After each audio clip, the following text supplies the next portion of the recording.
1,000,000 para sa operasyon ko, hindi raw nila kaya. Ngunit ngayon, pagkatapos ng 6 na buwan, humihingi sila ng 5,000,000 para sa isang pangarap na restaurant. Tiningnan ko sila sa kanilang mamahaling damit at napangiti ako ng bahagya. Ang hindi nila alam, ang matandang ito na minamaliit nila ay may natitira pang alas sa kanyang manggas. Isang alas na magpapabago ng lahat. Bago mo marinig ang buong kwento ng isang amang nanahimik, mag-subscribe ka muna, baka dito mo marinig ang sarili mong tinig. Ako si Lolo Jose Reyes. 70 taong gulang na ako ngayon. Sa loob ng 5 dekada, ako ang nagtayo ng mga pundasyon sa lungsod na ito. Ang mga kamay kong may kalyo ay nakakita na ng libu-libong semento at bakal. Akala ko noon, sapat na ang palakihin ang aking mga anak at tapos na ang aking tungkulin sa buhay. Ngunit isang araw, nalaman ko, may mga bagay na hindi basta-basta bumabalik, kahit ibigay mo pa ang lahat. 6 na buwan na ang nakakaraan, ang sarili kong laman at dugo ay iniwan akong mamatay sa pasilyo ng ospital. Dahil ang aking buhay ay hindi nagkakahalaga ng 1,000,000 sa kanila. Ngayong gabi, nakaupo sila sa tapat ko sa The Prime Rib, ang pinakamahal na steakhouse sa Metro Manila. Umorder sila ng isang bote ng alak na nagkakahalaga ng 15,000. Pagkatapos, humingi sila sa akin ng 5,000,000 cash para habulin ang isang pangarap.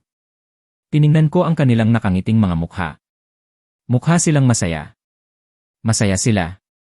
Hinaplos ko ang peklat na nakatago sa ilalim ng aking kamisa. Diyan ako ginupit ng mga siruhano. Diyan halos lumabas ang aking puso. Huminga ako ng malalim, handa nang sunugin ang kanilang mundo. Bago ko sabihin sa inyo kung paano ko sila tinuruan ng leksyon na hindi nila makakalimutan, hayaan nyo akong dalhin kayo pabalik sa gabi na halos mawala ang lahat sa akin. Ang gabi na ang aking puso ay huminto sa pagtibok. Hindi ito madaling balikan. Malalim ang sugat. Pero kailangan nyong malaman. Kailangan nyong maintindihan kung bakit ako umabot sa puntong ito. Ang aircon sa The Prime Rib ay nakatutok sa napakalamig. Ngunit pinagpapawisan ako. Ang aking suit na charcoal, ang binili ko para sa libing ng aking asawang si Aling Elena 3 taon na ang nakakaraan, ay pakiramdam ko ay isang pamatok sa aking dibdib. Masyado itong masikip sa balikat. Ang lana ay makati sa aking leg. Ngunit hindi ko niluwagan ang aking kurbata. Pinalaki ako na may kaugalian. Kahit kumakain ako kasama ng mga buitre. Umupo ako doon. Pinanood ko ang aking anak si Brian. 38 taong gulang na siya. Ngunit sa mahinang ilaw ng restaurant, mukha siyang bata na naglalaro ng damit ng kanyang ama. Hawak niya ang wine list na parang isang sagradong teksto. Pagkatapos ay kinampay niya ang kanyang daliri sa sommelier, 1 kilos na kinilabutan ako. 40 taon akong nagtrabaho sa konstruksyon. Naghatak ako ng semento. Umakyat ako sa mga scaffolding. Alam ko kung gaano kahirap magtrabaho ang mga tao para sa kanilang ikabubuhay. Ang makita ang aking anak na tratuhing parang alipin ang isang manggagawa ay nagpaibig sa akin na umalis agad. Dalhin mo sa amin ang Cabernet, sabi ni Brian. Itinuro niya ang isang linya sa menu nang hindi man lang tinitingnan ang presyo. At siguraduhin mong huminga ito ng kahit 15 minuto. Tumingin ako sa puting mantel. Nakapatong doon ang aking mga kamay. Pangit ang mga kamay ko. Ang mga buko-buko ko ay maga sa arthritis.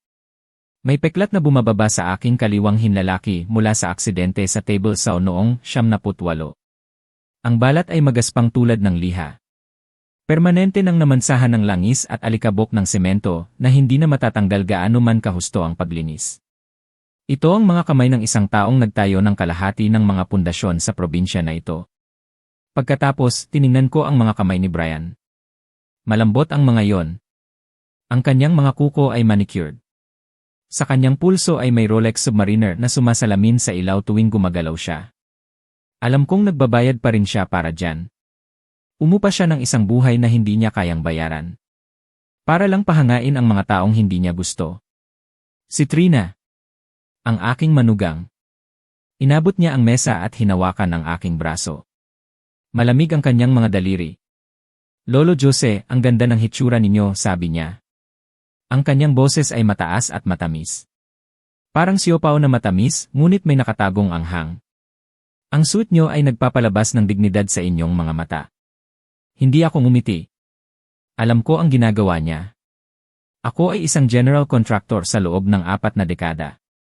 Alam ko kung kailan sinusuri ng isang tao ang isang gusali para makita kung may bitak ang pundasyon. Hindi niya tinitingnan ang aking mga mata. Tinitignan niya ang lumang Timex watch sa aking pulso. Tinitignan niya ang gusot na kwelyo ng aking kamisa. Ngunit higit sa lahat, tinitignan niya ako. Parang isang berdugo na tinitingnan ang isang baka. Tinatantiyan niya kung gaano karaming halaga ang kaya niyang anihin bago matapos. Ayos lang ako, Trina, sabi ko. Sumipsip ako ng tubig dahil tumanggi akong umorder ng 1,000 na cocktails na iniinom nila. Matanda lang akong kumakain ng hapunan.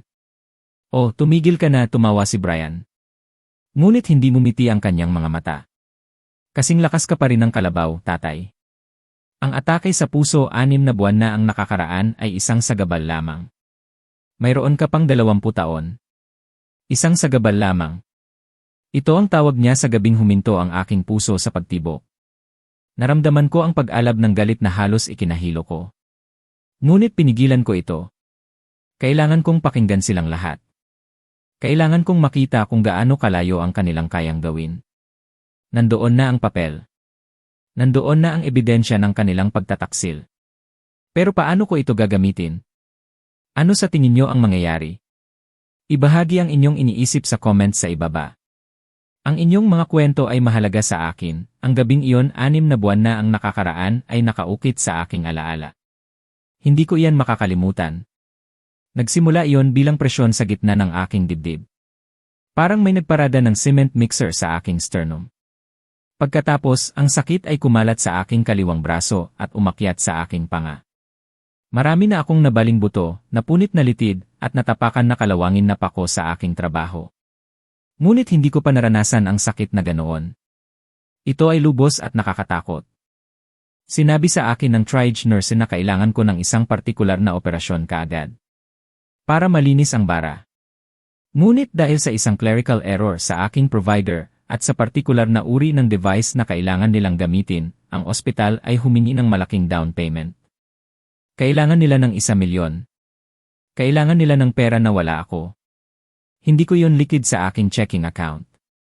Kaya, ginawa ko ang gagawin ng sinumang ama. Kinuha ko ang aking telepono gamit ang nanginginig na mga kamay. Malabo ang aking paningin. Ang bawat tibok ng aking puso ay pakiramdam ko ay ang huli na. Nag-scroll ako sa pangalan mo, Brian. Ang aking panganay. Ang batang binuhat ko sa aking balikat. Ang lalaking pinirmahan ko ng mga pautang. Pindot ko ang call. Nagring ng 4 na beses. Pagkatapos, sinagot mo. Ngunit hindi ka nagsabi ng hello.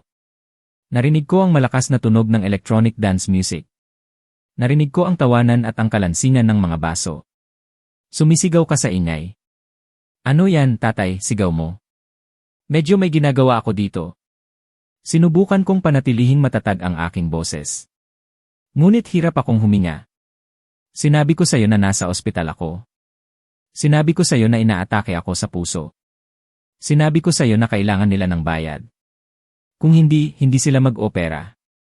At naaalala mo ba ang sinabi mo sa akin, Brian? Tiningnan ko siya sa buong mesa ngayon. Umalis siya sa kanyang upuan. Sumipsip siya ng nerbiyos sa kanyang mamahaling alak. Hindi siya sumagot. Kaya ako na ang sumagot para sa kanya. Bumuntong hininga ka. Isang malakas, walang pasensya na buntong hininga. Sinabi mo, tatay, may insurance ka para dyan. Tingnan mo, hindi ko maililipat ang anumang bagay ngayon. Lahat ng liquidity ko ay nakatali sa crypto.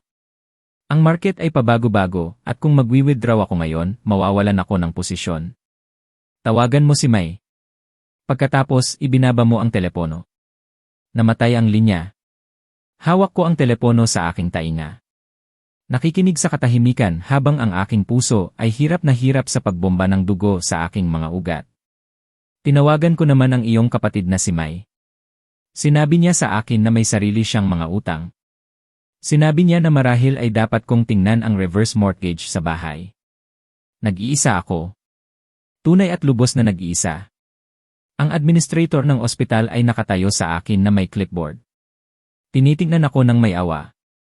Ngunit hindi sapat na awa para iwaksi ang patakaran. Kailangan ko ng cash kaagad. Wala akong oras para makipagtalo. Wala akong oras para umiyak tungkol sa pagpapalaki ng mga anak na mas pinahahalagahan ang digital coins kaysa sa buhay ng kanilang ama. Bumangon ako mula sa gurney na yon. Sinubukan akong pigilan ng mga nurse. Sinabi nila sa akin na maaari akong mamatay kung pinilit ko ang aking sarili. Sinabi ko sa kanila na babalik ako. Naglakad ako palabas patungo sa parking lot ng ospital. Napakalamig ng gabing iyon. Ang hangin mula sa lawa ay tumagos sa aking manipis na jacket. Pinagpapawisan ako. Malamig, malagkit na pawis. Ang aking dibdib ay pakiramdam ko ay dinudurog ng isang pamatok. Naglakad ako patungo sa aking truck. Ito ay 1,100,978 Ford, negatibo 150. Custom cab, two-tone paint, blue at puti. Hindi lang ito truck. Ito ang unang bagong sasakyan na nabili ko. Ito ang truck na minaneho ko nang sunduin ko ang inyong nanay para sa aming unang anibersaryo. Ito ang truck kung saan ko kayo tinuruan magmaneho ng stick shift sa parking lot ng high school. Ito ang truck na mahal ni Aling Elena. Sinasabi niya na ang ugong ng E8 engine na yon ay ang tunog ng kaligtasan. Dahil ibig sabihin ay umuwi na ako. Inayos ko ito gamit ang sarili kong mga kamay. Bawat bolt, bawat hose, bawat pulgada ng upholstery. Nagkakahalaga ito ng 800,000 madali para sa tamang kolektor, marahil higit pa. Ngunit wala akong oras para maghanap ng kolektor. Minaneho ko ito, nagkikisay sa bawat pagpihit ng manibela. Papunta sa isang 24 oras na used car lot na nag-aanunsyo ng instant cash para sa mga titulo. Ang taong nagtatrabaho doon ay isang buitre. Nakita niya ang isang matanda na nakakapit sa kanyang dibdib, namumutla tulad ng isang saping puti, desperado sa pera. Naglakad siya sa paligid ng truck, sinisipa ang mga gulong, itinuturo ang mga hindi nakikitang gasgas.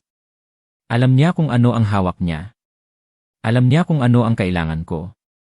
Ibibigay ko sa iyo ang 250,000 para dyan, sabi niya, binubuga ang usok ng sigarilyo sa aking mukha. Nagkakahalaga ito ng 3 beses niyan, hirap kong sabi. Kunin mo o iwanan mo, lolo, sabi niya, tumalikod sa akin. Pinirmahan ko ang titulo sa hood ng truck. Nanginginig ng husto ang aking kamay. Halos hindi ko masulat ang aking sariling pangalan. Kinuha ko ang tseke. Ibinigay ko sa kanya ang mga susi. Pinanood ko siyang sumakay. Pininaandar ang makina. Nakangangamot ang mga gears. Dahil hindi niya alam kung paano tratuhin ang isang ginang na tulad noon. Naglakad ako pabalik sa ospital. Sa lamig. Binayaran ko ang deposit. Nag-operasyon ako. At nang magising ako sa recovery room, walang bulaklak. Walang card. Mayroon lamang ang walang laman na upuan sa tabi ng aking kama. At ang katotohanan na wala na ang aking truck. At ang aking mga anak ay naging estranghero. Ngunit may isang bagay na nangyari sa gitna ng lahat ng kaguluhang iyon.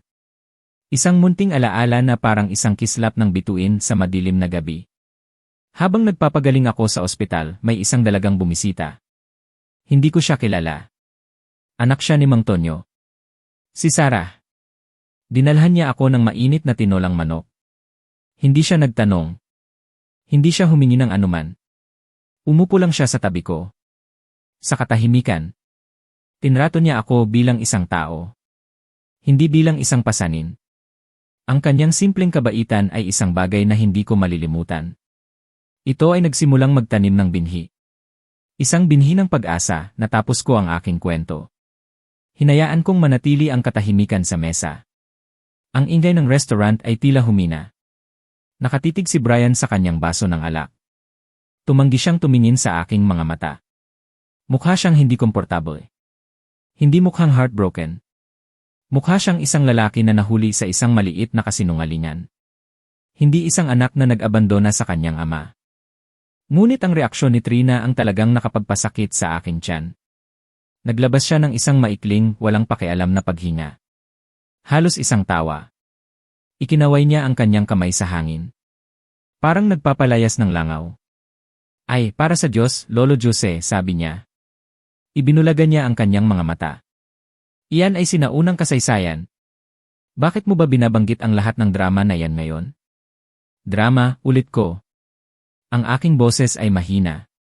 Ngunit tumagos iyon sa ingay ng restaurant. Parang isang diamond saw. Drama, sabi niya. Yumuko siya. Ang kanyang mga alahas ay nagkalansingan sa mesa. Buhay ka naman, hindi ba? Nakaupo ka dito at kumakain ng steak. Ang operasyon ay halata namang gumana. At sa totoo lang, ang lumang truck na iyon ay masakit sa mata. Amoy gasolina at lumang aso. Dapat ay nagpapasalamat ka sa amin dahil pinilit ka naming mag-upgrade. Kinuha niya ang kanyang baso ng alak. Sumipsip siya ng mahaba. Nag-iwan ng mansa ng lipstick sa gilid. Pag-uusapan natin ang kinabukasan dito, Lolo Jose, patuloy niya. Ang kanyang boses ay naging lecture. Iyon ang ginagamit niya kapag iniisip niyang mahirap ako. Pag-uusapan natin ang pagbuo ng yaman para sa susunod na henerasyon. Pag-uusapan natin ang isang investment na magbabayad ng 10 beses. Bakit ka nagmumuni-muni sa nakaraan kung sinisikap naming gawin kang mayaman? Kailangan mong kalimutan yan. Marami kaming ginagawa. Nangyayari yan. Ngayon, tungkol sa 5 milyon. Tiningnan ko siya. Tiningnan ko ang babaeng pinakasalan ng aking anak. Nakita ko ang ganap na walang laman sa likod ng kanyang mga mata. Kung saan dapat naroroon ang empasya. Wala siyang pakialam na halos mamatay ako. Wala siyang pakialam na kailangan kong ibenta ang huling pisikal na piraso ng aking asawa na natitira sa akin. Para sa kanya, ang aking karanasan sa muntik ng kamatayan ay isang abala lamang. Isang hadlang sa kanyang pag-uusap tungkol sa pera. Inakala niya na ako ay isang lien lamang na may tibok ng puso. At si Brian, ang aking anak. Umupo siya doon. Hinayaan niya akong kausapin ng ganoon. Hindi niya ako ipinagtanggol. Hindi siya humingi ng tawad. Tumango lang siya. Tinatapik ang kanyang mga daliri sa mesa. Naghihintay sa akin na muling buksan ang aking wallet, naramdaman ko ang malamig na kapayapaan na bumalot sa akin. Ito ang parehong kapayapaan na naramdaman ko bago gibain ang isang gusaling condemned. Sinusuri mo ang mga suporta. Nililinis mo ang lugar. At inilalagay mo ang mga singil. Tama ka, Trina, sabi ko. Tiniklop ko ang invoice at ibinalik sa aking bulsa. Buhay ako. At iniisip ko ang kinabukasan. Naliwanagan ang kanilang mga mukha. Inakala nilang nanalo na sila. Inakala nilang sumuko na ang matanda. Tulad ng dati. Mabuti, sabi ni Brian. Ngumiti siya ng plastik ng ngiti. Alam kong maintindihan mo, tatay. Kaya, paano natin ito gagawin? Ang wire transfer ang pinakamabilis. Pwede tayong pumunta sa bangko bukas ng umaga. Kinuha ko ang aking napkin. Pinunasan ko ang aking bibig. Tumayo ako ng dahan-dahan. Ikinabit ko ang aking masikip na jacket. Hindi ako magbibigay sa inyo ng wire transfer, sabi ko. Nalilito si Brian. Kung gayon, tseke. Ayos lang ang cashier's check. Hindi rin ako magbibigay sa inyo ng tseke, sabi ko. Napawi ang ngiti ni Trina. Kung gayon, paano mo ibibigay sa amin ang pera? Tiningnan ko sila. Tiningnan ko ang mamahaling alak. Ang hindi natapos na steak. Ang Rolex. Ang designer dress. Tiningnan ko ang dalawang tao na naniniwala na ang mundo ay may utang sa kanila. Dahil lang sa nabubuhay sila, inabot ko muli ang aking bulsa. Sa pagkakataong ito, kinuha ko ang isang 500 na papel. Ibinaba ko ito sa mesa. Umindayog ito. Huminto sa gitna ng kanilang plato ng appetizers. Iyan ay para sa aking steak, sabi ko. Tatay, ano ang ginagawa mo? Tanong ni Brian. Tumaas ang kanyang boses sa pagpanik. Umupo ka. Hindi pa natin natatapos pag-usapan ang business plan. Walang business plan, sabi ko. At walang 5 milyon. Hindi para sa inyo. Tumayo si Trina. Ang kanyang upuan ay kumalansingan ng malakas sa sahig. Hindi ka maaaring seryoso. Mayroon kang pera. Alam naming mayroon ka. Ibinenta mo ang bahay. Mayroon kang ipon. Nagsusungit ka lang dahil hindi namin sinagot ang telepono minsan. Minsan. Tumawa ako. Isang tuyo, walang galak na tunog. Hindi minsan.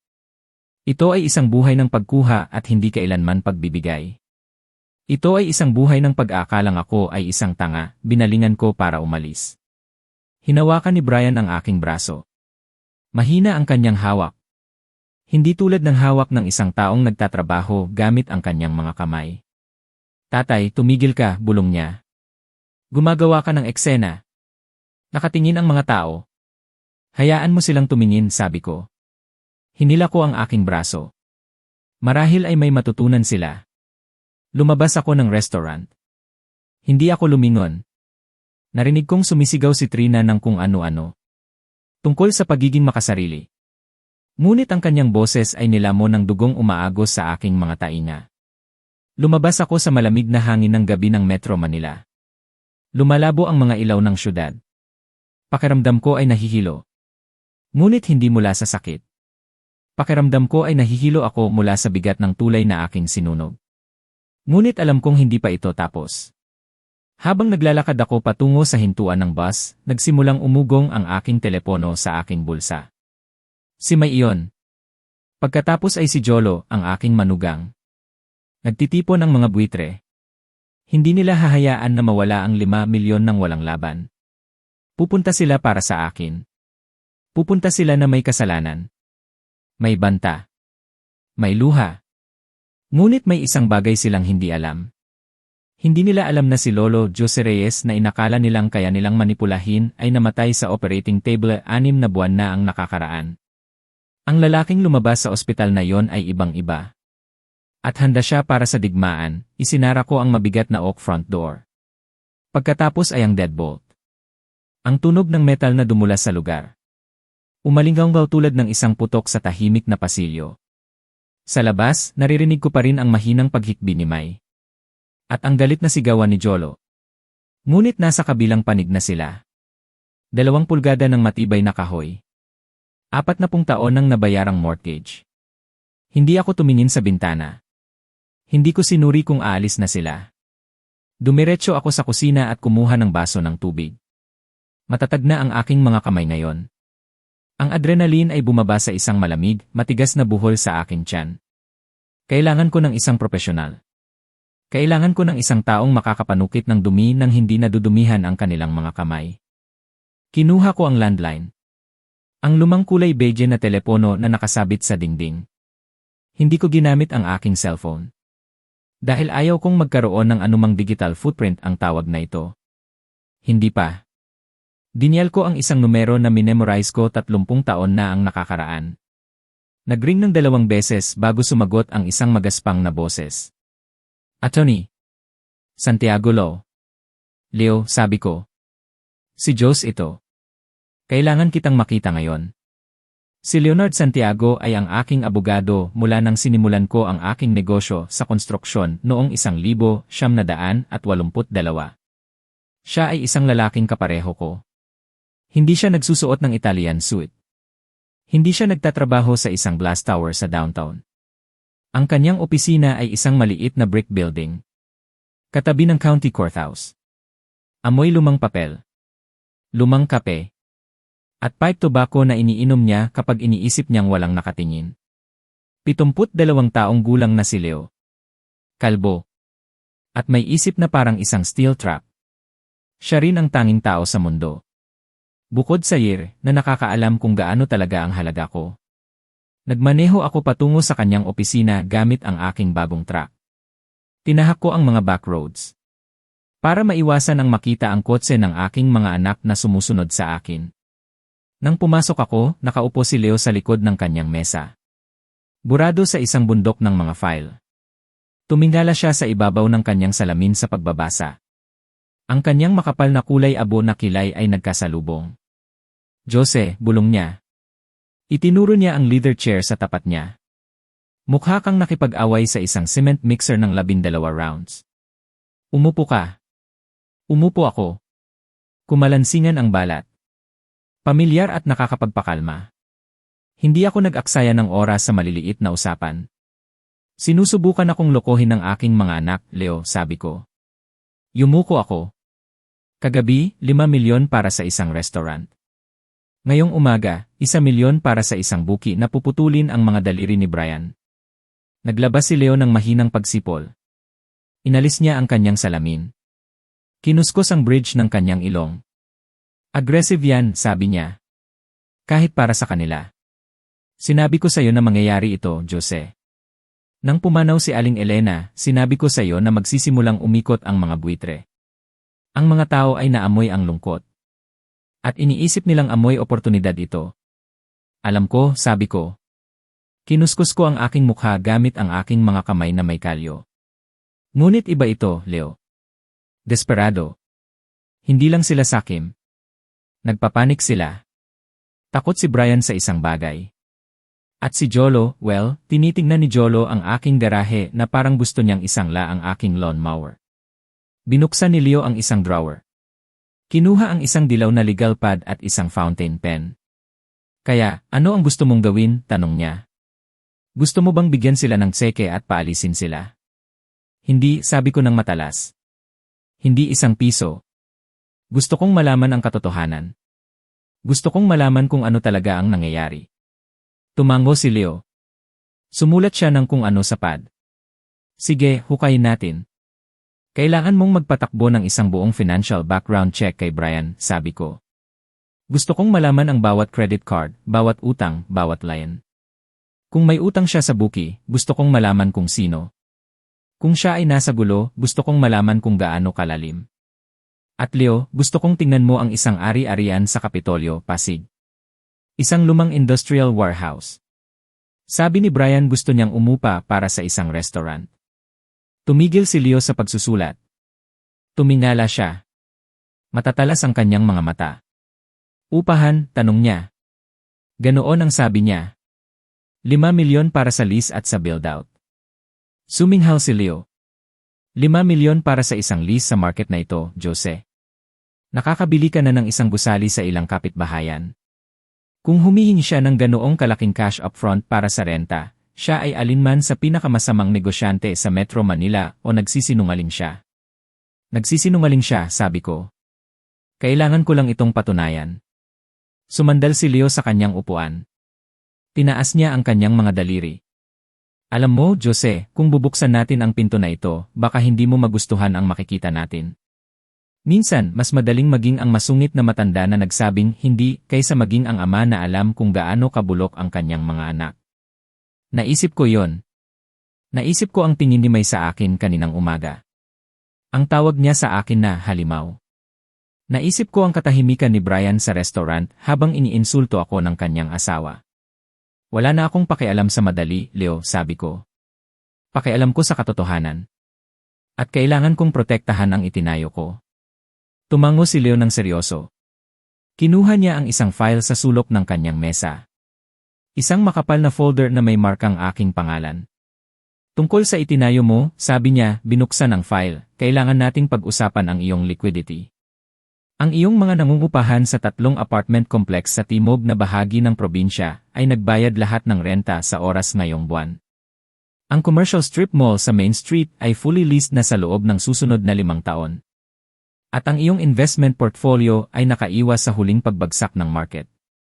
Inilabas niya ang isang piraso ng papel sa ibabaw ng mesa patungo sa akin.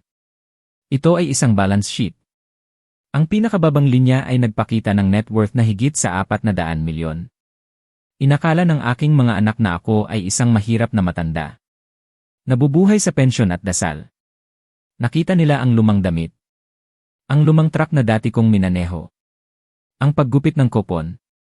Hindi nila alam na sa loob ng 40 taon, kinuha ko ang bawat piso ng tubo mula sa aking kumpanya ng konstruksyon. Bumili ako ng lupa noong mura pa. Hindi nila alam na nagtayo ako ng mga rental unit gamit ang aking sariling crew. At sa gastos. Hindi nila alam na habang bumibili sila ng mga inupahang luxury cars at nagbabakasyon gamit ang credit, ako ay nagko-compound ng interes. Iniisip nilang wala akong pera, Leo, sabi ko, tinitingnan ang mga numero. Iniisip nilang ang tanging pera ko ay mula sa pagbebenta ng bahay. Mabuti, sabi ni Leo, isinasara ang file. Panatilihin mo iyan. Ang pera ay tulad ng dugo sa tubig, Jose. Kung alam nila ang tunay na numero, hindi sila hihinto sa 1 milyon. Kukunin nila ang lahat. Susubukan nilang ideklara kang inkompetente. Iyan ang kinakatakutan ko, sabi ko ng tahimik. May sinabi si Trina kagabi. Sinabi niya, ang mga matatanda ay nagkakaroon ng aksidente. Sinabi niya, kung hindi ako magbabayad, baka hindi nila ako magawang i-check. Napatigas ang mukha ni Leo. Parang bato. Umupo siya ng tuwid. Ang abogado sa kanya ay ganap na umako. Binalaan kanya, tanong niya. Ang kanyang boses ay mahina. Ipinahiwatig niya. Kinuha ni Leo ang telepono sa kanyang mesa. Pinararamihan ko ang investigasyong ito, Jose. Mayroon akong private investigator na ginagamit ko para sa mabibigat na kaso. Mga dating pulis. Nakakahanap ng mga bagay na gusto itago ng mga tao. Ipapahanap ko si Brian at ang ari-arian sa Kapitolyo bago tanghali. Tiningnan niya ako. At sa unang pagkakataon, nakita ko ang tunay na pag-aalala sa kanyang mga mata. Hindi lamang profesional na interes. At Jose, mag-ingat ka. Kung desperado silang bantaan ka, desperado silang gumawa ng kalokohan. I-lock mo ang iyong mga pinto. Huwag mo silang papasukin. Umalis ako sa opisina ni Leo 1 oras pagkatapos. Pakiramdam ko ay medyo gumaan. Ngunit bumigat din sa ibang paraan. Sinimulan ko na ang gulong. Magbubunga ang investigasyon. Ngunit ang katotohanan na kailangan kong imbestigahan ang sarili kong anak ay isang bigat. Nakapatong sa aking dibdib. Parang isang basang sako ng semento. Nagmaneho ako pauwi.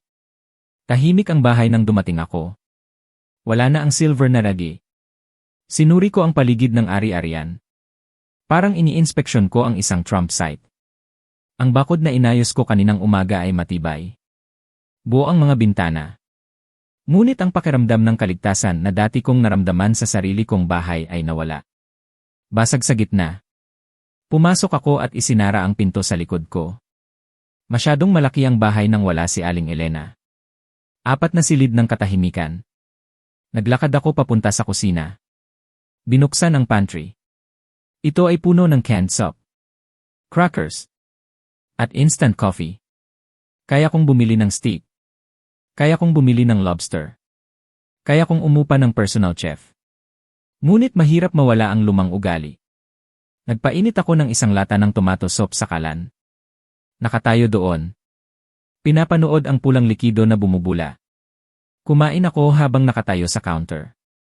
Isinasawsaw ang isang piraso ng lumang tinapay sa mangkok. Tiningnan ko ang larawan ni Aling Elena sa refrigerator. Kinuha iyon 5 taon na ang nakakaraan. Sa aming ika-negatibo 40 anibersaryo. Nakangiti siya. Ang mainit, madaling ngiti na nagpaparamdam na ayos ang lahat. Nabigo ko sila, Elena, bulong ko sa walang laman na silid. Sinubukan naming bigyan sila ng mas magandang buhay kaysa sa amin. Ayaw naming maghalo sila ng mortar sa malamig. O maglinis ng sahig. Binigyan namin sila ng college degrees. Binigyan namin sila ng down payments. Binigyan namin sila ng madali. At sinira namin sila. Nagring ang telepono. Napatalon ako. Tiningnan ko ang caller ID. Unknown. Hinayaan ko itong pumunta sa voicemail. Hindi pa ako handa na kausapin ang sinuman. 10 minuto pagkatapos, umugong ang aking cellphone.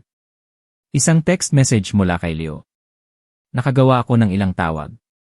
Paunang tingin sa ari-arian sa Kapitolyo. Kailangan mong bumalik sa opisina bukas ng umaga. Hindi ka maniniwala dito. Nakatitig ako sa screen. Nanigas ang aking tiyan. Ang intuition na nagpanatili sa akin na buhay sa mga mapanganib na construction sites sa loob ng 40 taon ay sumisigaw sa akin. Inilagay ko ang mangkok sa lababo. Sinuri ko muli ang mga lock sa mga pinto. Pumasok ako sa sala. Umupo sa aking recliner. Ang lumang leather chair na umayon sa aking likod. Hindi ko binuksan ang AC, umupo lang ako doon sa dilim. Naghihintay ng umaga. Naghihintay na malaman kung gaano kalaki ang sinungaling ng aking anak sa akin. Ipinikit ko ang aking mga mata. Ngunit hindi ako nakatulog. Sa halip, nakita ko ang mukha ni Brian sa restaurant. Nakita ko ang kasakiman. At sa unang pagkakataon, nagtaka ako. Nandoon pa ba ang anak na mahal ko? O napalitan na siya ng ganap ng estranghero na gusto ang aking pera? Bukas, malalaman ko. Bukas, makikita ng matandang lobo ang bitad. At pagkatapos, kailangan kong magpasya. Kung gigilukin ko ang aking paa para makatakas. O lilingon ako at kakagatin ang kamay na naglagay nito. 3 araw ng katahimikan. Isang mabigat, nakak-suffocating na katahimikan. Ang uri ng katahimikan na bumabalot sa isang construction site bago bumuhos ang isang malakas na ulan. Hindi ako narinig mula kay Brian. Hindi ako narinig mula kay Mai. Ang aking telepono ay nakaupo sa counter ng kusina. Itim at tahimik. Parang isang granada na naghihintay na may humila sa pin. Ginugol ko ang mga araw na yon sa pagtatrabaho sa bahay. Nagpinta ako muli ng trim sa sala. Inayos ko ang mga drainage sa banyo sa itaas. Binomba ko ng tubig ang driveway hanggang sa magmukhang bago ang semento. Kailangan kong panatilihing abala ang aking mga kamay. Dahil kung hihinto ako, sisimulan ng aking isip na i-reply ang mukha ng aking anak na babae nang sumigaw siya sa akin. Noong Huwebes ng hapon, tumunog ang doorbell. Pinunasan ko ang aking mga kamay sa isang basahan. Naglakad patungo sa pinto, inaasahan ang isa pang ambush. Inaasahan kong si Jolo na susubukang humingi ng tawad. O marahil si Trina na susubukan ang ibang anggulo ng manipulasyon. Ngunit nang buksan ko ang pinto, may isang estranghero na nakatayo sa aking porch. Siya ay isang binata, halos 30 taong gulang, nakasuot ng murang suit na makintab sa mga siko. May hawak siyang makapal na Manila envelope. Ginoong Jose Reyes, tanong niya, tinitingnan ang isang clipboard, tumango ako. Ako nga. Inabot niya sa akin ang envelope. Nakatanggap ka ng serbisyo, sir.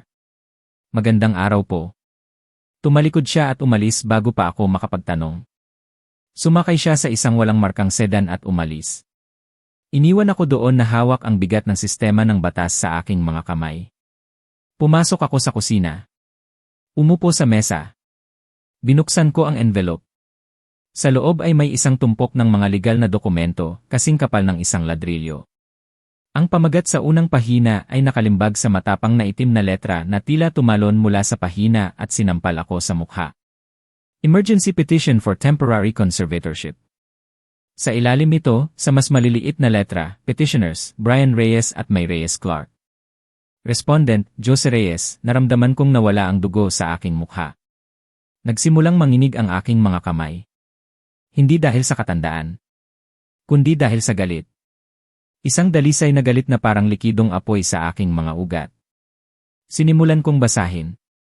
Hindi lang nila ako kinakasuhan. Sinusubukan nilang burahin ako. Nakasaad sa petisyon na ako, si Jose Reyes, ay dumaranas ng mabilis na paghina ng pag-isip. At pagsisimula ng demensya. Nakasaad dito na hindi ko na kaya pangasiwaan ang aking sariling mga gawain sa pananalapi o personal. Na ako ay isang panganib sa aking sarili at sa iba, binuklat ko ang pahina. Sa seksyon na may label na ebidensya ng kakulangan sa kakayahan, huminto ang aking paghina nang basahin ko ang mga kasinungalingan na kanilang hinabi. Mula sa mga sinulid ng aking buhay, Item 1. Ang respondent ay kamakailan lamang nagbenta ng isang vintage na sasakyan na nagkakahalaga ng 800,000 sa isang maliit na bahagi ng halaga nito. Ipinapakita ang mahinang paghuhusga at pagkalito sa pananalapi, ginamit nila ang pagbebenta ng Ford. Ginamit nila ang sandaling iniligtas ko ang aking sariling buhay. Ang sandaling isinakripisyo ko ang aking pinakamahalagang pag-aari. Dahil hindi nila ako tinulungan. Bilang patunay na nawawalan na ako ng pag-isip. Ginamit nila ang aking desperasyon. Ginawa nilang demensya, Item 2. Ang respondent ay nagpakita ng agresibo at hindi maayos na pag-ugali sa publiko. Kabilang ang isang kamakailang insidente sa isang fine dining establishment. Kung saan siya ay naghagis ng pera sa mga miyembro ng pamilya at gumawa ng eksena. Ipinapahiwatig ang pagkawala ng emosyonal na kontrol, ang aking paninindigan sa steakhouse. Ang aking pagtanggi na mabuli. Ipininta nila ito bilang isang pag-aalsa ng isang ulyanin na matanda. Item 3. Ang respondent ay naninirahan sa dumi. Sinusubukang gumawa ng mga hindi kinakailangan at magulong pag-aayos sa bahay sa hindi angkop na oras. Nagpapahiwatig ng pagkasira sa pang-araw-araw na kasanayan sa pamumuhay, ang pag-aayos ng aking bakod sa alas 7 ng umaga. Ang pagpapanatili ng aking bahay. Para sa kanila, ito ay kaguluhan. Para sa kanila, ang isang taong nagtatrabaho gamit ang kanyang mga kamay ay isang taong nawawalan na ng kontrol. Gusto nila ang lahat. Humingi ang petisyon sa korte na i-freeze ang lahat ng aking ari-arian kaagad. Humingi ito na si Brian ang maging conservator ng aking ari-arian. Nagbibigay sa kanya ng buong kontrol sa aking mga bank account, ang aking mga ari-arian, at ang aking mga investment. Humingi ito na si May ang maging conservator ng aking pagkatao. Nagbibigay sa kanya ng legal na karapatan na magpasya kung saan ako titira. At kung anong medikal na pangangalaga ang matatanggap ko. Gusto nilang ipasok ako sa isang home. Gusto nilang ikulong ako sa isang pasilidad. Gamutin ako hanggang sa ako ay maglaway. At ibenta ang lahat ng aking itinayo sa kakarampot na halaga. Para mabuksan nila ang kanilang restaurant. At mabayaran ang kanilang mga utang. Hindi ako sumigaw. Hindi ako umiyak. Tumayo ako. Kinuha ang mga susi ng aking bagong truck. At lumabas ng pinto. Nagmaneho ako papunta sa opisina ni Leo na parang isang taong sinapian. 2 speed limit ang aking nilabag sa daan. Ngunit wala akong pakialam. Nang pumasok ako sa kanyang opisina, si Leo ay nasa telepono. Tiningnan niya ang aking mukha. Ibinaba ang telepono nang hindi nagpapaalam. At tumayo. Anong nangyari, Jose? Tanong niya, ibinato ko ang mga papel sa kanyang mesa. Bumagsak ito ng may mabigat na tunog. Ginawa nila, Leo, sabi ko. Ang aking boses ay magaspang. Ginawa talaga nila. Sinusubukan nilang i-Britney Spears ako. Isinuot ni Leo ang kanyang salamin. At kinuha ang petisyon. Nagbasa siya ng tahimik. Dumidilim ang kanyang mukha sa bawat pahina. Nagmura siya sa ilalim ng kanyang hininga. Mga salita na hindi ko pa narinig mula nang magtrabaho kami sa pantalan noong dekada 70. Nuklear ito, Jose, sabi niya. Sa wakas ay ibinaba niya ang mga papel sa mesa. Hindi lang ito isang demanda. Ito ay isang deklarasyon ng digmaan. Sinusubukan nilang alisin ang iyong mga karapatang sibil. Kung ipagkakaloob ito ng isang hukom, hindi ka makakapagsulat ng tseke. Pumirma ng kontrata. O kahit bumoto. Nang walang kanilang pahintulot. Kaya ba nilang gawin yan, tanong ko. Sumandal ako sa frame ng pinto dahil nang hina ang aking mga binti. Kaya ba nilang kunin ang buhay ng isang tao dahil gusto nila ang kanyang pera? Kinuskus ni Leo ang kanyang mga sentido. Sa estado ng Illinois, ang isang emergency conservatorship ay maaaring ipagkaloob ex parte. Ibig sabihin, kahit wala ka doon. Kung mapapatunayan nila ang agarang panganib. Ngunit kadalasan ay nag-aalinlangan ang mga hukom. Kailangan nila ng medikal na ebidensya. Kailangan nila ng isang doktor na pumirma dito. Binuklat niya ang likod ng pakete. Huminto siya. Naningkit ang kanyang mga mata. Heto na, sabi niya. Kinalabit niya ang isang pahina. Exhibit A, isang physician statement. Lumapit ako. At tiningnan ang pahina. Ito ay isang karaniwang medical form na sinulatan ng magulong sulat kamay. Nakasaad dito na si Jose Reyes ay nasuri.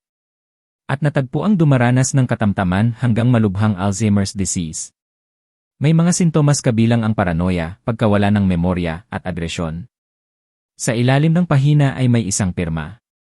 Air Anthony Aris, N.A. Nakatitig ako sa pangalan. Kilala ko si E.I. Aris. Siya ang aking cardiologist. Siya ang taong gumamot sa aking kondisyon sa puso sa loob ng 10 taon. Ngunit hindi ko pa siya nakikita sa loob ng 6 na buwan. Hindi ko pa siya nakikita mula ng operasyon sa St. Lucas. Na ginawa ng ibang siruhano. Dahil si Aris ay nagbabakasyon. Hindi ko pa nakikita si Aris mula noong nakaraang taon, sabi ko. Itinuro ko ang petsa sa form na may petsang 3 araw na ang nakakaraan. Hindi ako pumunta sa kanyang opisina. Paano niya ako nasuri? Tiningnan ni Leo ang pirma ng malapitan. Kumuha siya ng isang file mula sa kanyang drawer. Ang aking file. At nakahanap ng isang lumang sulat mula kay Aris. Tungkol sa aking gamot sa presyon ng dugo. Inilagay niya ang 2 pirma magkatabi. Magkatulad sila, sabi ni Leo. Ngunit tingnan mo ang pagkahilig ng tingnan mo ang loob sa ay. Tumingala siya sa akin. Isang ngiting lobo ang kumalat sa kanyang mukha. Jose, peke ang pirma na ito. Pik? Ulit ko. Magandang forgery ito, Leo, sabi niya. Ngunit pabaya sa mga detalye. At kung hindi ka pumunta sa kanyang opisina, walang record ng pagbisita. Walang insurance claim. Walang kopay. Kung supwenahin natin ang appointment book niya, at ipinapakita na wala ka doon, ang buong petisyon na ito ay hindi lamang ibabasura. Ito ay nagiging felony. Kinuha niya ang telepono. Tatawagan ko ang opisina ni Eris ngayon, sabi ni Leo. Beberepikahin natin ito. Ngunit Jose, makinig ka sa akin. Nangangahulugan ito na desperado sila. Ang mga tao ay hindi gumagawa ng felony fraud. Maliban kung sila ay nasa isang sulok. Si Brian at May ay hindi lang sakim mayon. Mapanganib sila. Sinasugal nila ang kanilang kalayaan. Sa pag-asang ikaw ay masyadong matanda at masyadong pagod para lumaban. Umupo ako sa leather chair sa tapat niya. Naramdaman ko ang malamig na kapayapaan na bumabalot sa akin muli. Pinapalitan ang galit. Nagkamali sila, Leo, sabi ko ng tahimik. Ano yon, Jose? Nakalimutan nila na itinayo ko ang bahay na kinalakhan nila, sabi ko. Alam ko kung nasaan ang mga beam. Alam ko kung nasaan ang mga load-bearing walls. At alam ko kung saan ilalagay ang dinamita para gibain ang lahat. Ngumiti si Leo. Hindi ito isang magandang ngiti. Simulan na natin ang trabaho, Jose. Habang si Leo ay gumagawa ng mga tawag, umupo ako doon at inisip ang aking mga anak. Naisip ko ang maliit na batang babae na dating umiiyak kapag nasusugatan ang kanyang tuhod. At ang batang lalaki na gustong maging isang superhero. Saan man sa daan, namatay ang mga batang iyon. Pinalitan sila ng mga estranghero na ito. Nagagawa ng peking sulat ng doktor. Para ikulong ang kanilang ama, ibinaba ni Leo ang telepono ilang minuto pagkatapos. Nakausap ko ang receptionist, sabi niya. Si E.I. Eris ay nasa Europa. Nasa isang medical conference siya sa Geneva sa loob ng huling linggo. Hindi niya maaaring pinirmahan ang affidavit na yon 3 araw na ang nakakaraan. Maliban kung mayroon siyang teleportation device. Kaya peke ito, sabi ko. Peke ito, kumpirma ni Leo. At kung sino man ang nagsumite nito sa korte ay nakagawa lamang ng perjury at fraud. Sumandal ako. Ipinikit ang aking mga mata. Hindi ako nakaramdam ng tagumpay. Nakaramdam ako ng sakit. Ang sarili kong mga anak ay handang isugal ang kulungan para magnakaw sa akin. Kaya ano ang gagawin natin, tanong ko. Pupunta ba tayo sa pulis? Kinuskus ni Leo ang kanyang panulat sa mesa.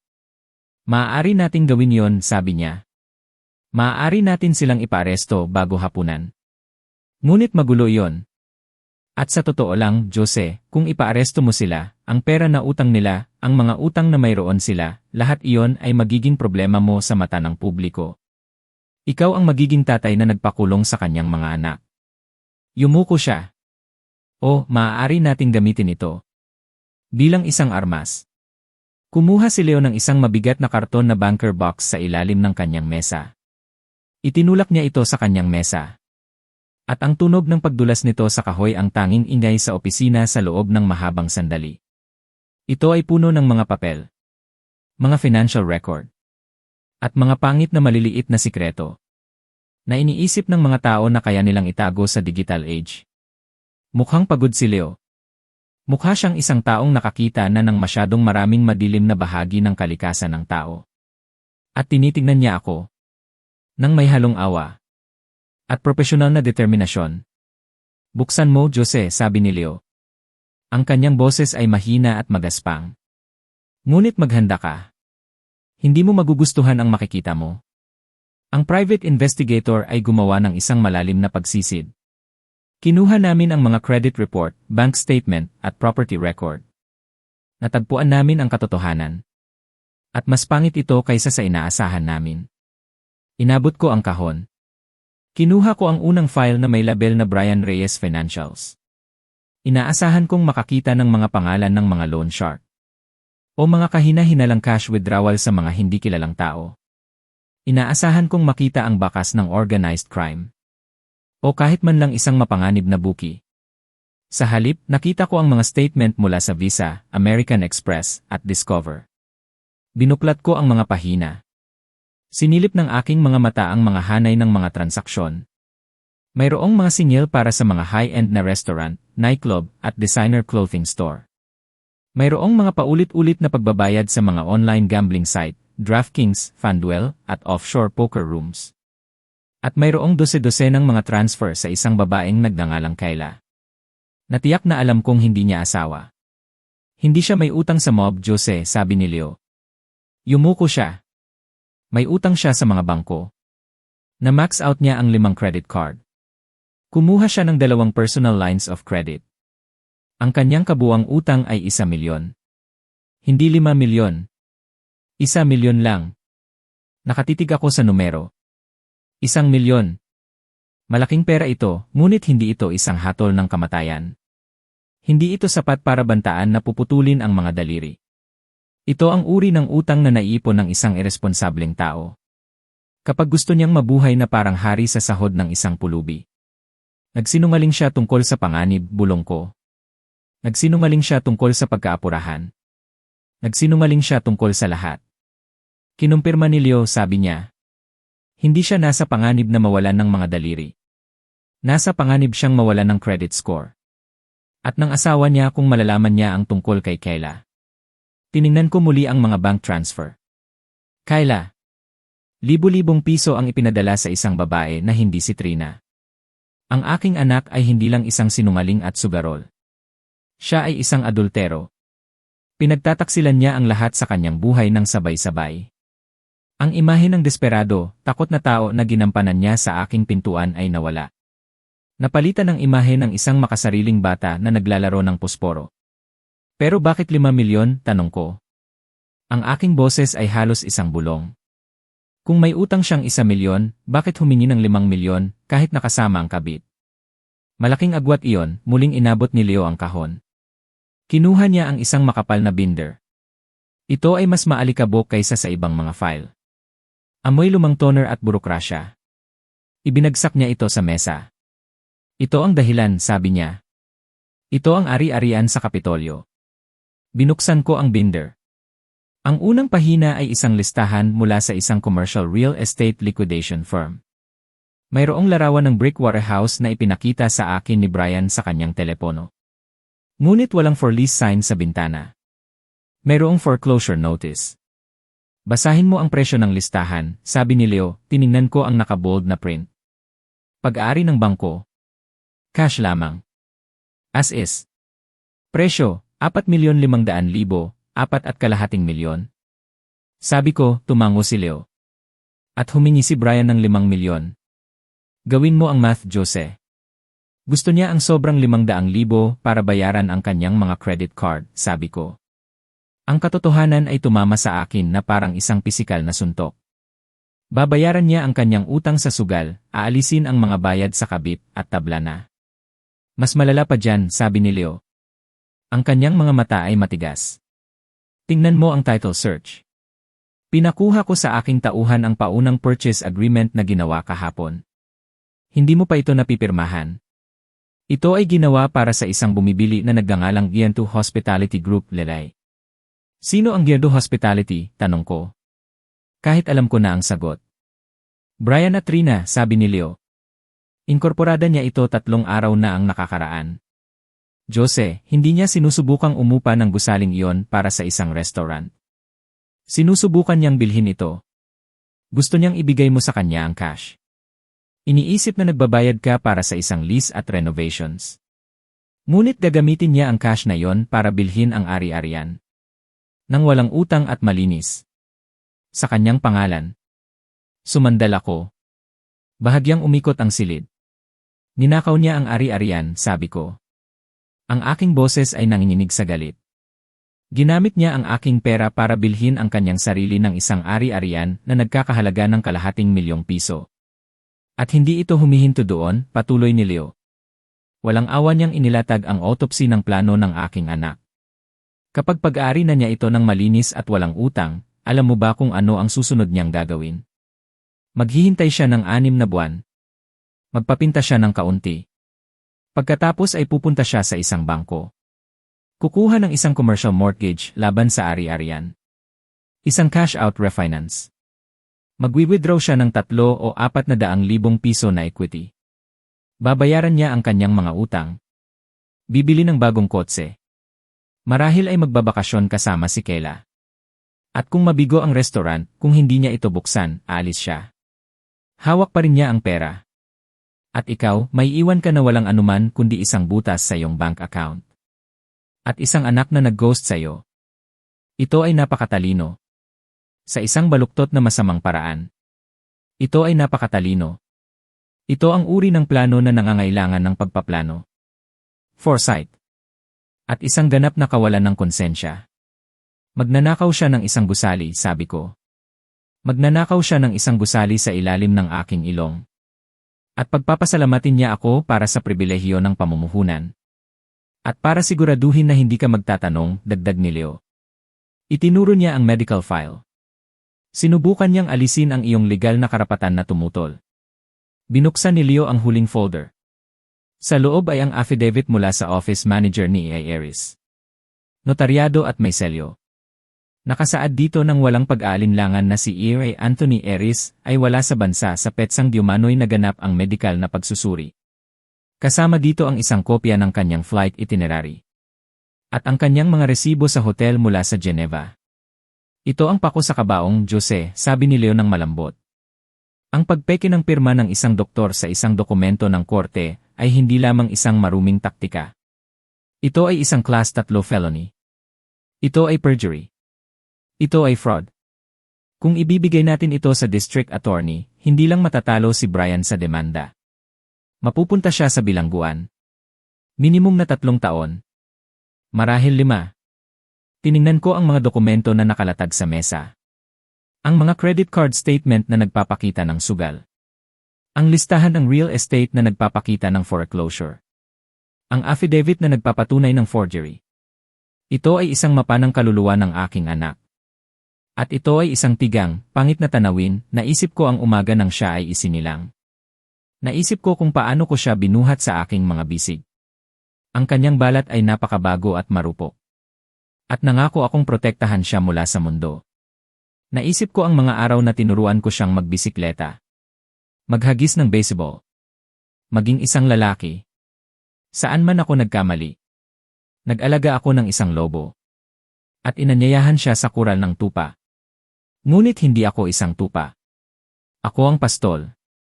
At minsan kailangan ng pastol na barilin ang lobo. Para iligtas ang kawan, naramdaman ko ang mga luhang kumikislap sa likod ng aking mga mata. Mainit at nakakatusok. Hindi luha ng kalungkutan. Luha ng pagluluksa. Para sa relasyon na patay na. Wala na ang anak na mahal ko. Sa kanyang lugar ay isang kriminal. Na tinitignan ako bilang biktima. Mapipigilan ba natin siya, tanong ko. Ang aking boses ay tumatag. Maaari natin siyang ilibing, sabi ni Leo. Maaari tayong mag-file ng isang counter motion. Maaari nating ipakita ang ebidensyang ito sa hukom. Maaari natin siyang ipaaresto para sa fraud bago lumubog ang araw. Umiling ako ng dahan-dahan. Hindi, sabi ko. Masyadong mabilis ang pag-aresto. Masyadong malinis. Maglalaro siya ng biktima. Iiyak siya sa alaala ng kanyang ina. Sasabihin niya sa pamilya na ako ay isang mapaghiganti na matanda. Na nagpakulong sa kanyang anak dahil sa isang hindi pagkakaunawaan. Ayaw kong maging martyr siya, Leo. Gusto kong malantad siya. Gusto kong maramdaman niya ang lupa na gumuho sa ilalim ng kanyang mga paa. Tulad ng sinubukan niyang gawin ito na gumuho sa ilalim ko. Kinuha ko ang listahan ng real estate. Tiningnan ko muli ang presyo. 4.25 milyon, tumayo ako at naglakad papunta sa bintana. Tumingin sa maalikabok na kalye. Bilhin mo, sabi ko, huminto si Leo. Patawad? Bilhin mo ang gusali, sabi ko. Binalingan ko siya. Gamitin mo ang liquidity sa trust. Gumawa ka ng cash offer ngayon. Buong presyo. 4.25 milyon. Walang contingencies. Mabilis na pagsasara. Gusto kong ang deed ay nasa aking pangalan. Jose Reyes. Bago tanghali bukas. Nakatitig si Leo sa akin. Ang kanyang bibig ay bahagyang nakabukas. Pagkatapos, isang mabagal na ngiti ang kumalat sa kanyang mukha. Ihahijak mo ang kanyang deal, sabi niya. Bibilhin ko ang entablado para sa kanyang maliit na dula, sabi ko. At pagkatapos ay aanyayahan ko siyang magtanghal. Tawagan mo siya, patuloy ko. Ang plano ay nagkristal sa aking isip. Tulad ng semento na tumitigas sa isang hulmahan. Tawagan mo si Brian. Sabihin mong bumibigay na ako. Sabihin mong natakot ako sa demanda. Sabihin mong nalilito ako at pagod. At gusto ko lang makipag-ayos. Sabihin mong handa na akong ibigay sa kanya ang pera para sa lease. Nagsimulang tumawa si Leo. Isang tuyo, magaspang na tawa na yumanig sa kanyang dibdib. Lalapit mo siya, sabi ni Leo. Hahayaan mong isipin niyang nanalo na siya. Ibibigay ko sa kanya ang lubid, sabi ko. At panonoorin ko siyang itali ang silo. Mag-set up ka ng meeting, utos ko. Sabihin mong magkita kami sa opisina ng real estate broker bukas. Sabihin mong dalhin niya ang lease agreement. Sabihin mong dalhin niya si Trina at May. Gusto ko ang buong pamilya doon. Gusto ko ng mga saksi. At ang medical forgery, tanong ni Leo. Kinalabit niya ang affidavit. Itago mo sa iyong briefcase, sabi ko. Iyon ang nuclear option. Kapag napagtanto niyang wala na ang pera, kapag napagtanto niyang akin na ang gusali, magpapanik siya. Sisigaw siya. Baka bantaan niya pa ako muli. At iyon ang oras na ilalagay mo ang papel na iyon sa mesa. Iyon ang oras na ipapaalala natin sa kanya na ang kanyang kalayaan ay nakabitin sa isang sinulid. Nahawak ko. Tumayo si Leo. Inabot ang kanyang kamay. Kinamayan ko siya. Ang kanyang hawak ay matatag, tuyo, at nakapagpapatibay ng loob. Gagawin ko ang tawag Jose, sabi niya. Umuwi ka. Mag-ahit. Isuot mo ang iyong pinakamagandang suit. Bukas, hindi ikaw ang biktima. Bukas, ikaw ang boss. Lumabas ako ng opisina. Patungo sa hapon ng araw. Iba na ang tingin ko sa syudad ngayon. Mas matalas. Mas malinaw. Ang ulap ng kalungkutan at pagkalito na bumalot sa aking isip sa loob ng 6 na buwan ay nawala. Alam ko na kung sino ang aking mga kaaway. Alam ko kung ano ang gusto nila. At alam ko kung paano sila sisirain, sumakay ako sa aking truck. At inumpisahan ang makina. Ang ugong ng I-8 ay isang ginhawa. Nagmaneho ako pauwi. Hindi para magtago. Kundi para maghanda. Mayroon akong gusaling bibilhin. Mayroon akong bitag na ilalatad. At mayroon akong leksyon na ituturo. Naaalalahanin ng aking mga anak sa natitirang bahagi ng kanilang kaawa-awang, sakim na buhay. Ang kwento ni Lolo Jose Reyes ay dito nagtatapos. Ano ang masasabi niyo sa naging desisyon ni Lolo Jose? Mayroon ba kayong gagawing naiiba kung kayo ang nasa kanyang kalagayan? Pakibahagi ang inyong mga saloobin sa comment section sa ibaba, binabasa ko po ang bawat isa sa mga ito.